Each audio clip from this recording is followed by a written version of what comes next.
Bem-vindos a mais um resumo de Reis, a Emboscada.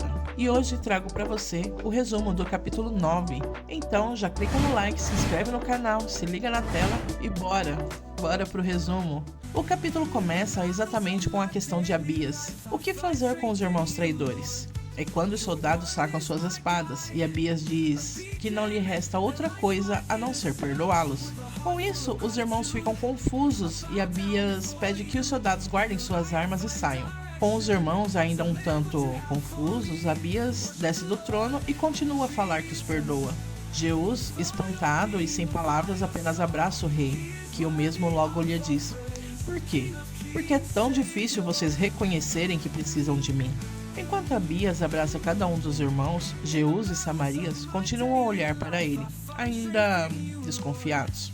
Abias olha para Jeús e percebe o olhar de desconfiança do irmão e pergunta se ele não acredita nele. Jeús diz que sim, que acredita e que agora irão fazer diferente, então agradece pela misericórdia do rei. Na cena seguinte, Maaca acorda e, ao perceber que Jeconias está ao seu lado, começa a agir como uma desentendida. Pergunta o que ele está fazendo lá, e quando ele diz que foi ela quem o chamou, Maaca diz que ele só pode estar delirando, e como uma maluca, começa a gritar e mandá-lo embora. Enquanto ele veste suas roupas e tenta se explicar, Jeconias sai mal vestido diante do ataque de Maaca. Ao sair, Ana o vê e pergunta o que aconteceu, porque ele saiu daquele jeito da casa da rainha. Ele apenas diz para ela não falar nada e que foi um erro ele estar ali. É quando Maaca sai e chama pelos soldados. Ela pede que Jeconias seja punido com 10 chicotadas, então ele é levado. Ana tenta pedir misericórdia a Maaca pelo pai, que talvez tenha sido um mal-entendido. Maaca diz que o pai dela é um canalha e ela é da mesma laia. Então a manda embora, chamando-a de vagabunda. Quando Maaca entra na sala do trono, encontra Abias e Jucal rindo de algo. Nervosa, pergunta a ele como que ele pode estar se divertindo daquele jeito, enquanto Asa continua desaparecido. Ele diz que o menino não está desaparecido e que está com Tafate. Maaca interrompe e diz para ele parar e encontrar Asa. Quando Abias diz que Jucal já enviou homens atrás do filho. Maaca chora e diz que enquanto ele não voltar, não sabe o que será dela. Abias tenta consolar a mãe e quando ela se acalma, ele diz a Maaca que conseguiu. Ela, confusa, pergunta: conseguiu? Conseguiu o quê? Ele, feliz, diz que conseguiu com que os irmãos o aceitassem e que agora eles iriam o servir e se submeter, e tudo será como sempre quiseram. Maaca, ela olha nos olhos do filho e diz que nada, nunca será como eles sempre quiseram, enquanto os filhos de Malate estiverem vivos. No acampamento beduíno, Ábida ouve Beni e Samaías falarem dele. Samaías diz que Beni precisa falar com Bazemate. Um beijo de Ábida pode ser o suficiente para ela ser contaminada. Ela não pode se casar com ele.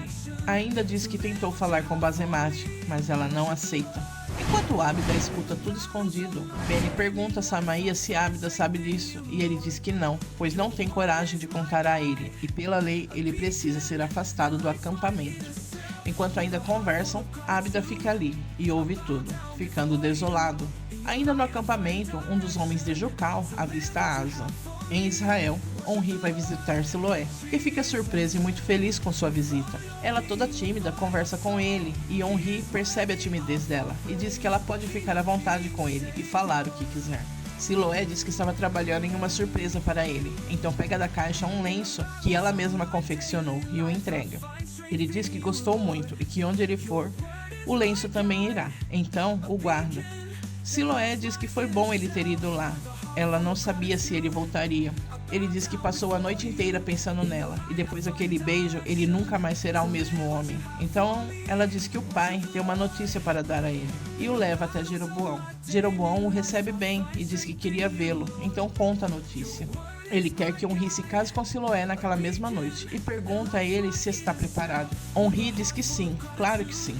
Jeroboão pergunta se ele realmente gostou de Siloé, pois não admite que ninguém a faça infeliz. Onri pede perdão por interromper o rei e diz que ele não precisa se preocupar, porque além de Siloé ser a mulher mais linda que conheceu, é também a mais amável, deixando Siloé envergonhada. Jeroboão sorri e pede que a filha aceite os elogios. Quando Onri sai da casa do rei, Tibni o encontra e Onri dá a notícia do casamento, deixando o amigo feliz. Efá aparece e diz que precisa falar com Tibni, algo sobre os dois. Onri a interrompe e dá a notícia a ela também. que tem uma reação totalmente fora do normal. Ela fica séria e pede que Henri diga que é mentira. Tibni estranha seu comportamento e pede perdão a Henri pela forma que a noiva reagiu. Quando Henri sai, Tibni pede explicações a Efá sobre sua reação. Ela pede desculpas e diz que reagiu assim por Siloé, pois ela ainda não conhece Henri direito. Na cena seguinte, Ana chora desesperadamente pelo pai, que está todo machucado e pendurado no tronco erguido por Abias e sendo castigado. Ela se solta do aperto dos guardas e corre até Geoconias, que se encontra desacordado. Nesse momento, Abias chega e pede que tirem Geoconias de lá. Ana continua a chorar desesperada. Nesse momento, o homem que viu Asa chega em Abias e informa o paradeiro do filho. Ao anoitecer, Maaca vai até Abias e pergunta se ele vai a algum lugar. Ele responde com outra pergunta. O que ela fez com o pai de Ana? Ela responde que fez o que se faz com um homem que ataca uma mulher. Quando Abias pergunta se ele fez realmente isso, ela diz que nunca se sentiu tão humilhada. Desde que Roboão morreu, foi um baque atrás do outro, e enquanto ele não encontrar Asa, ela não conseguirá prosseguir. Ele acalma a mãe e diz que em breve o filho estará lá, deixando a rainha mãe contente. Abias aproveita a felicidade da mãe e pede que Maaca fale com Ana por ela estar distante dele. Maaca, sem pensar duas vezes, ofende Ana, a chama de vagabunda e Abias estranha o comportamento da mãe. Então ele se impõe e diz que Ana é sua rainha e precisa dela. Maaca diz a ele que arrume outras, mas ele quer Ana. Na cena seguinte, durante a celebração do casamento de Henri e Siloé, Tibni e Henri conversam. É quando Henri recebe um recado de Efá. É para encontrá-la nos fundos da casa, pois precisava confessar algo a ele.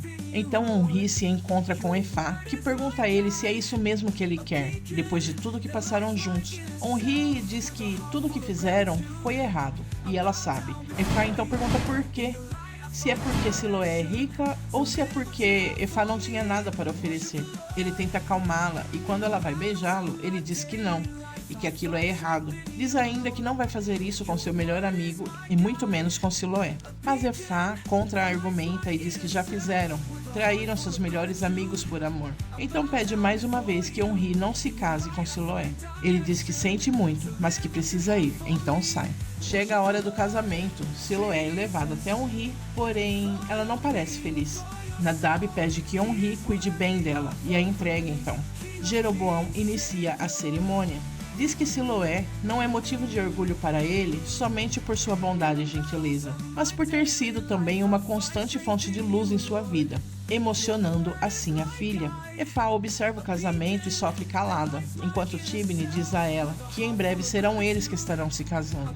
Jeroboão diz a Henri que está confiando a ele o que tem de mais importante em sua vida e pede que cuide dela, como ela merece. Henri diz que sim. Jeroboão então glorifica Baal e diz que foi a divindade quem os levou até ali, e coloca o colar de ouro no pescoço de sua filha. Durante a festa de casamento, enquanto Henri se diverte, ele percebe que Siloé não está bem, está angustiada e incomodada com algo. Ela não sorri. Enquanto ele a observa, ela sai da festa e ele a segue.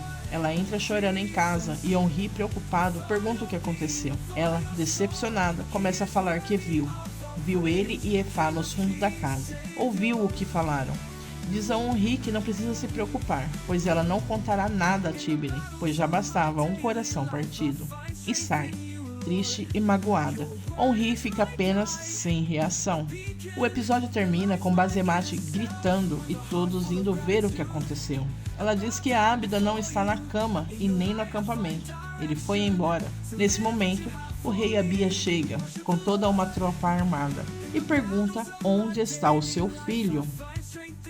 Este resumo fica por aqui, e se você ficou até aqui, não se esqueça de deixar o seu like e se inscrever no canal, caso ainda não seja inscrito. Compartilhe e nos ajude a crescer, para poder fazer o melhor para você. Até a próxima. Tchau!